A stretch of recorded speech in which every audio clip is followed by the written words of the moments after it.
اور مسلمان دین سیکھنے والا بن جائے، شوق پیدا ہو، تاجر تجارت کے مسائل کو سیکھے، زمیندار زمیندارے کے مسائل کو سیکھے، مالدار مال سے متعلقہ احکام کو سیکھے، ڈاکٹر صاحب ڈاکٹری سے متعلقہ جو اللہ کے احکام ہیں اس کو سیکھیں۔ دین سیکھنے سے آتا ہے، بغیر سیکھے نہیں آتا۔ گاڑی چلانا کہ سیکھنا پڑتا ہے، درزی کا کام کہ سیکھنا پڑتا ہے، باورچی کھانا پکانا کہ سیکھنا پڑتا ہے۔ ایک ذہن بنا ہوا ہے کہ ہر کام سیکھنا پڑتا ہے۔ ارے بھائی، اسلام بھی سیکھنا پڑتا ہے، دین بھی سیکھنا پڑتا ہے۔ ڈاکٹر کے گھر پیدا ہوا تو ڈاکٹر تھوڑا بنے گا، محنت سے ڈاکٹر بنے گا، سیکھے گا تو ڈاکٹر بنے گا۔ اسی طرح مسلمان کے گھر پیدا ہوا، مسلمان تو بن گیا، لیکن بھائی اسلام تو سیکھنا پڑے گا۔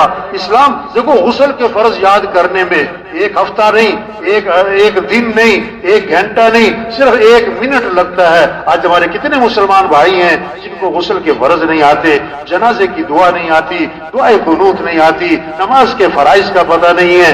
تبلیغ میں محنت ہے، کیسے ہر مسلمان دین کو سیکھے، دین کو سیکھے، اللہ کے احکام کو سیکھے، شریعت کیا ہے، سنت کیا ہے، اللہ کا حکم کیا ہے۔ رواج کو نہیں، شریعت کو دیکھنا ہے، فیشن کو نہیں، سنت کو دیکھنا ہے، اللہ کے حکم کو دیکھنا ہے، حضور صلی اللہ علیہ وسلم کے طریقے کو دیکھنا ہے۔ ایک بچہ کھانا کھانے بیٹھا، آپ صلی اللہ علیہ وسلم کے ساتھ آپ نے فرمایا کہ بیٹا بسم اللہ پڑھ کے کھانا کھاؤ، دائیں ہاتھ سے کھانا کھاؤ، اپنے سامنے سے کھانا کھاؤ۔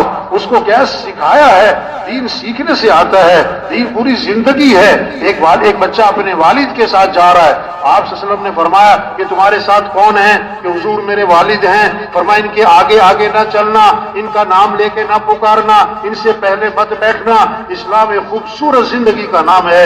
یہ محنت ہو رہی تبلیغ میں، ہر مسلمان دین کو سیکھے، اسلام کو سیکھے، اعمال کے فضائل کو سیکھے، تاکہ اعمال کا شوق پیدا ہو، گھروں میں تعلیم ہو، مسجدوں میں تعلیم ہو، تعلیم کے حلقے ہوں، ہر مسلمان تعلیم کے حلقے میں بیٹھے، اعمال کے فضائل کو سنے تاکہ اعمال کا شوق پیدا ہو جائے، گناہ کے نقصان کو سنے تاکہ گناہوں سے نفرت پیدا ہو جائے۔ آج مال کا نفع جانتے ہیں، چیزوں کا نفع جانتے ہیں، اس لیے چیزوں کا شوق ہے، اعمال کا نفع نہیں جانتے، اس لیے اعمال کا شوق نہیں ہے۔